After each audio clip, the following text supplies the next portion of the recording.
Hello friends, welcome to Niros kitchen. இன்றைக்கி நம்ம துவரம் பருப்பில் சூப்பரான ஒரு குழிப்பணியாரம் எப்படி பண்ணலான்னு பார்க்கலாம். அதுக்கு நான் 1 கிளாஸ் துவரம் பருப்பு எடுத்திருக்கேன். அதை நல்லா எப்படி கழுகிட்டு 1 கிளாஸ் தண்ணி விட்டு ஊற வச்சுருங்க. அப்புறமா இதுக்கு நம்ம சர்க்கரை பாகு ரெடி பண்ண போகிறோம். 1 கிளாஸ் துவரம் பருப்புக்கு 1 கிளாஸ் சர்க்கரை எடுத்திருக்கேன். அதில் 3/4 கிளாஸ் அளவு தண்ணி விட்டு, பாகு எதுவும் தேவையில்லை, கொஞ்சமாக அது கரைஞ்சி விட்டால் போதும்.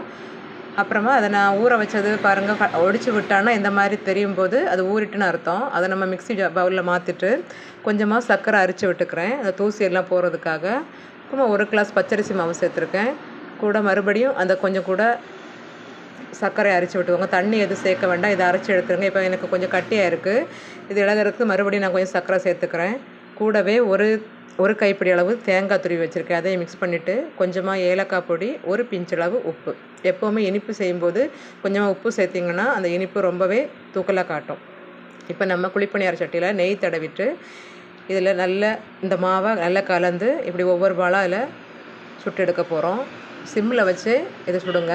அப்புறமா மறைச்சி போட்டுக்கலாம். பாருங்கள், ரொம்பவே கலர்ஃபுல்லாக வந்திருக்கு பாருங்கள். ஈவினிங் டைமில் சீக்கிரம் பண்ணக்கூடிய ரெசிப்பியாகும் இதுவும். நீங்களும் வீட்டில் இது மாதிரி ட்ரை பண்ணி பாருங்கள். பிள்ளைங்களுக்கு ரொம்பவே பிடிக்கும், பெரியவங்களுக்கும் ரொம்ப பிடிக்கும். நீங்களும் பண்ணிவிட்டு எப்படி இருந்துன்னு எனக்கு கமெண்ட் பண்ணுங்கள். பிடிச்சிருந்தால் எனக்கு லைக் பண்ணுங்கள், சப்ஸ்கிரைப் பண்ணுங்கள். ஓகே ஃப்ரெண்ட்ஸ், பாய்.